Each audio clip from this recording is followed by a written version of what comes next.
I thought maybe we could look at the business and the economic section because it's something I don't know much about, honestly.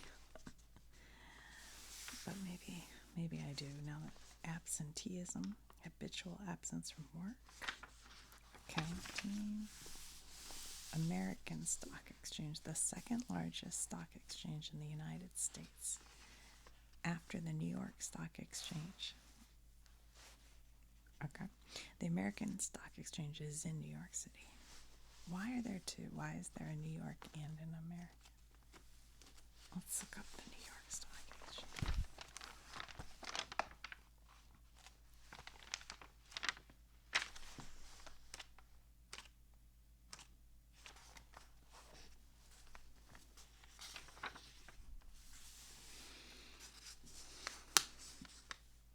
New York Stock, the largest stock exchange in the United States, located on Wall Street in New York City.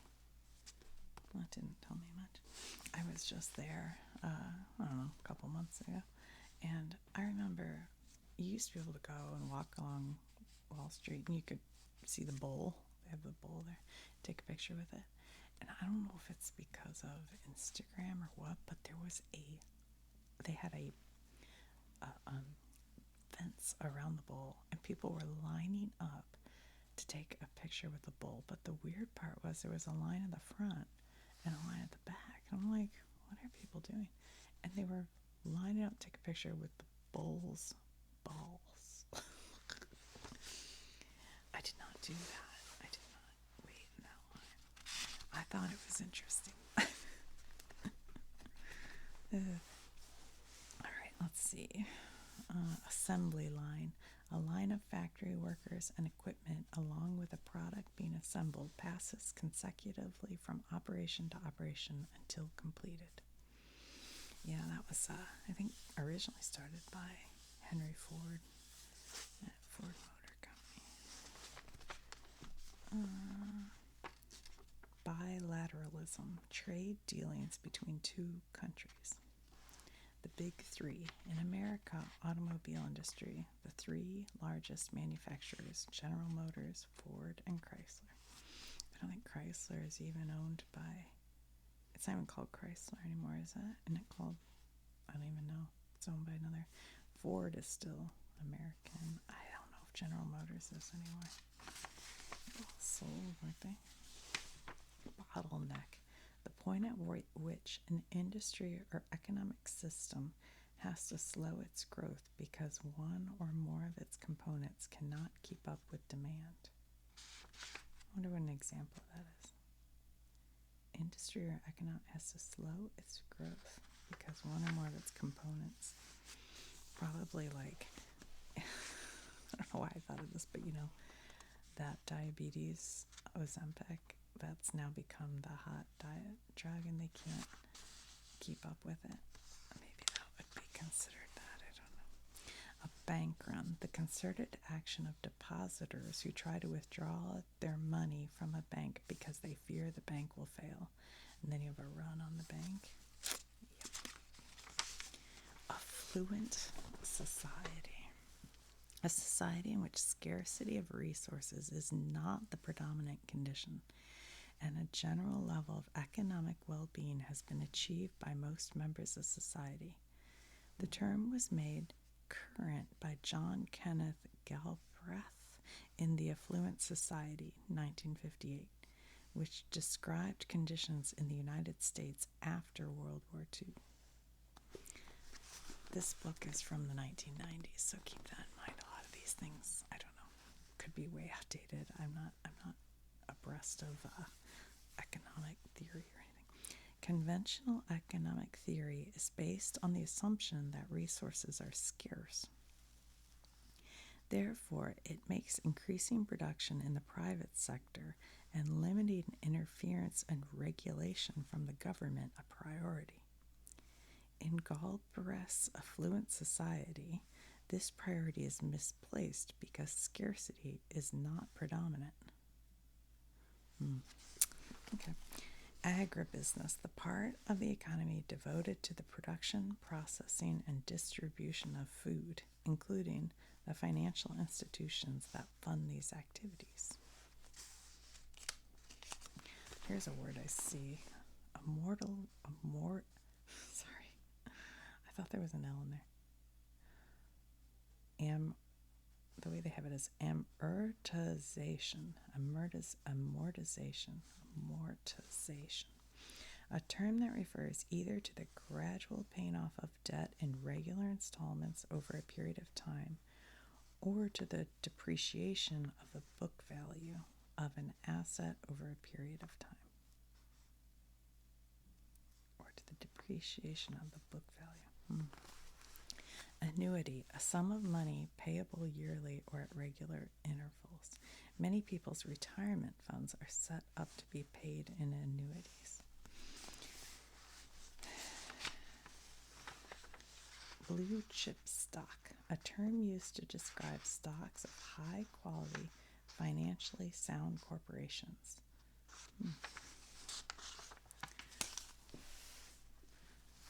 Boycott, the refusal to purchase the products of an individual, corporation, or a nation as a way to bring social and political pressure for change. Yeah, boycotts. You know, people always like to say, oh, you cancel this company because they say, but really, boycotts have been around forever. If you don't like the views of a company, you don't have to buy it. It's a boycott. Like, I don't know why they act like it's something new now.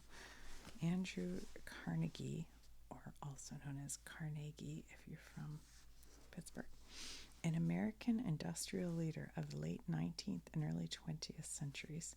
Carnegie, a self-made man, immigrated to the United States from Scotland without money and made millions in the steel industry. He sold his steel interest in 1901 and gave most of the proceeds away, largely to educational, cultural, and peacemaking organizations. For example, Carnegie money went toward the founding of free public libraries in many cities, and to the establishment of Carnegie Hall, the famous concert hall in New York City. There's a little more to this story. That goes to the Johnstown story I told you guys I'll do one day. And we will. I need to do a little bit of research on that. But like I said, my friend was from Johnstown, Pennsylvania, and told me this story one time. I was like, wow. Then I heard about it. Anyway, we'll do that one day. We'll talk about that. Credit rating, an evaluation of the financial trustworthiness of an individual, firm, or government. Debt, money, goods, or services owed by an individual, firm, or government to another individual, firm, or government. Consumerism, a movement in the United States that seeks to protect consumers against shoddy or improperly labeled products. See Ralph Nader, it says. Deflation, a decrease in prices, often stated as an increase in the value of money, related to a decline in spending by consumers.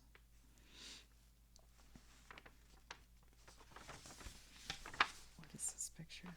Great Depression, distributing bread and coffee to the unemployed. The law of diminishing returns, an economic law propounded by David Ricardo, also called the law of diminishing marginal returns. It expresses a relationship between input and output, stating that adding units of any one input to fixed amounts of the other will yield successively smaller increments of output. Well, double indemnity, a feature of life insurance policies stating that the insurer will pay twice the face value of the policy if the insured dies accidentally. Dow Jones Average, an index of the relative price movement of a selected group of major stocks on the New York Stock Exchange. Changes in the average, noted as rises and falls, give investors a general picture of the state of the market. Yeah.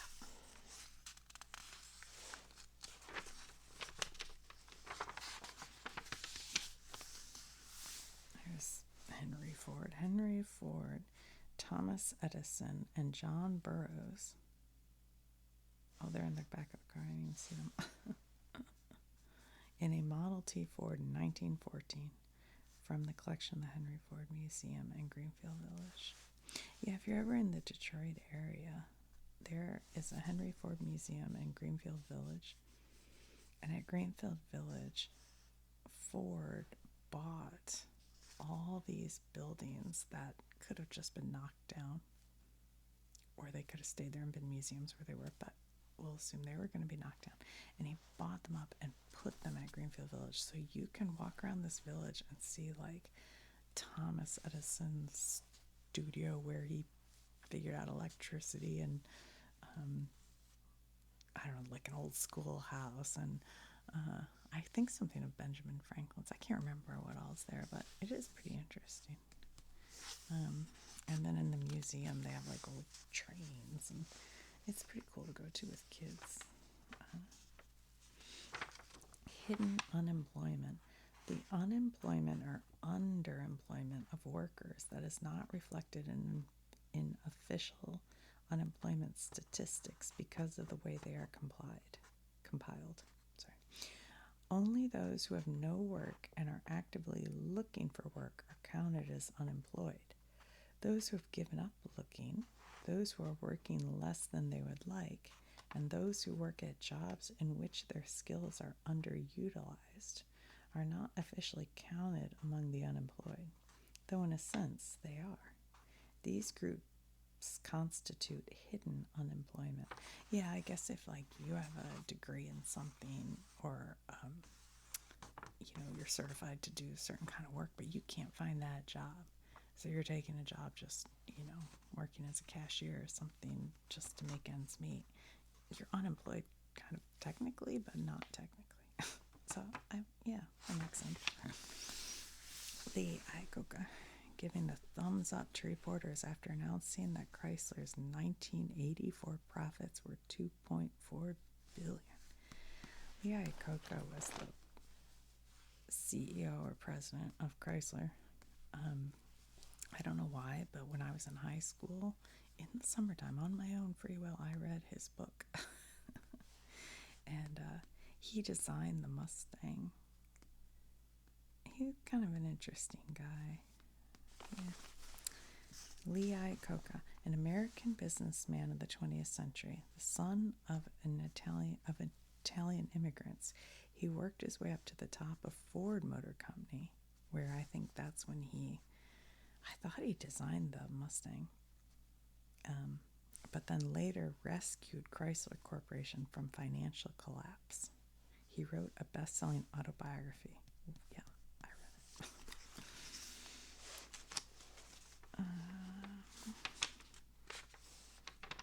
it. Internal Revenue Service, a federal agency, part of the Department of the Treasury, that collects most federal taxes, including income and Social Security taxes.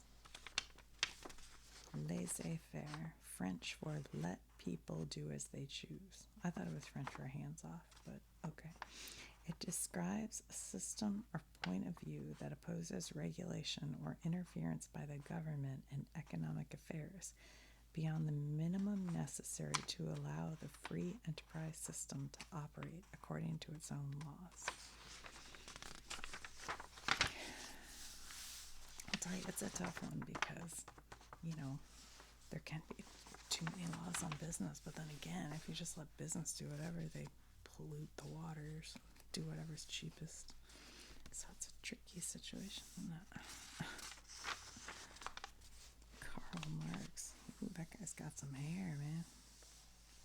A German scholar of the 19th century, the originator of Marxism, the fundamental theory of communism.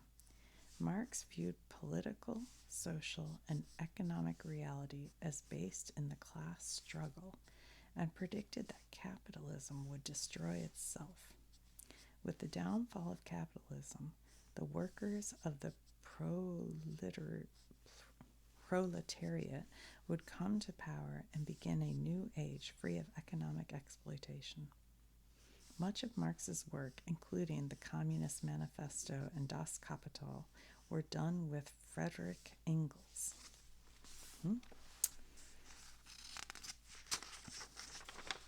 Mass production, the manufacture of goods in large quantities by machinery and by use of techniques such as assembly line and division of labor.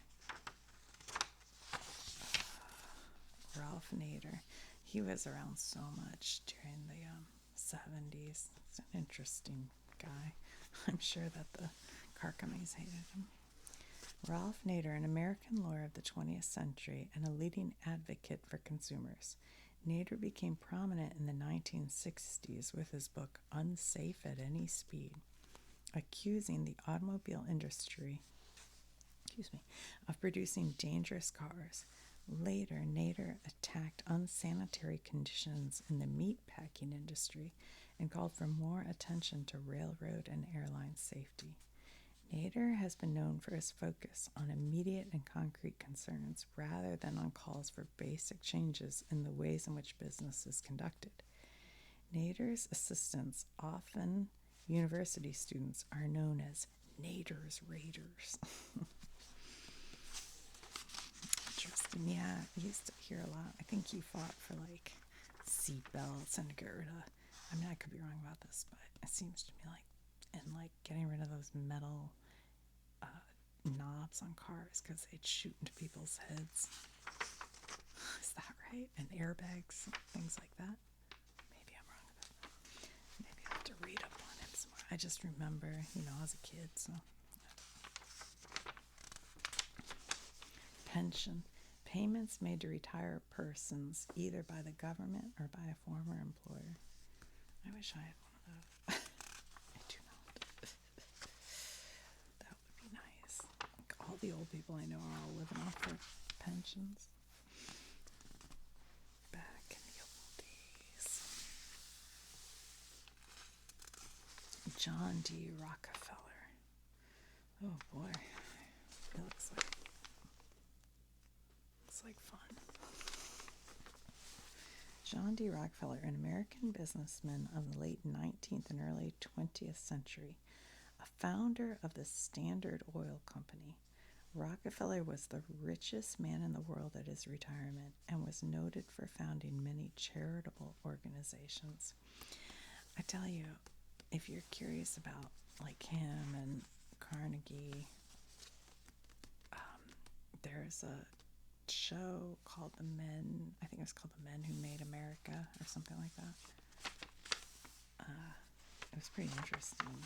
The problem with that show was that like it had commercials, and every time it came back from commercial it would repeat like all the same, to the point where I'm like, wait, I already watched that. Like it was almost confusing because of how repetitive. If somebody would edit that down and make it just a really quick little thing, I would love to watch it again. Somebody get on that. Because like it went on for like many hours, but it kept repeating itself. Like, we get it, okay? Has anybody seen that? Comment if you've seen it and you know what I'm talking about, because I found it so annoying, but I really liked the show. It was really interesting. Anyway, Adam Smith, a Scottish scholar of the 18th century whose ideas about economics led to the growth of modern capitalism. His best known work is The Wealth of Nations. Social security system, a system of federally funded services and payments to help support the needy, the aged, and the temporarily unemployed, as well as providing support for needy, dependent, crippled, I don't think we use that, or neglected children, rehabilitation for the disabled, and a host of other social services. The system was established as part of the New Deal and is funded by payroll taxes paid by workers and employers. stagflation, an economic phenomenon of the late 1960s and 70s characterized by sluggish economic growth and high inflation. The word is a blend of stagnation and inflation. All right, well, guys, I think I gotta wrap this up because Vanderbilt. He was another one that was in that show, The Men Who, maybe it's called Men Who Built America. I don't know, but if you're interested in, rich white guys, you should watch that show. It was very interesting, I thought, and it wasn't all shiny. They did some bad stuff too. Cornelius Vanderbilt, an American business leader of the 19th century, the founder of the Vanderbilt fortune. The family's money derived first from shipping and later from railroads. His son, William Henry Vanderbilt, summed up the Vanderbilt business philosophy in his famous comment, "The public be damned." Oh, gosh. That doesn't sound very good.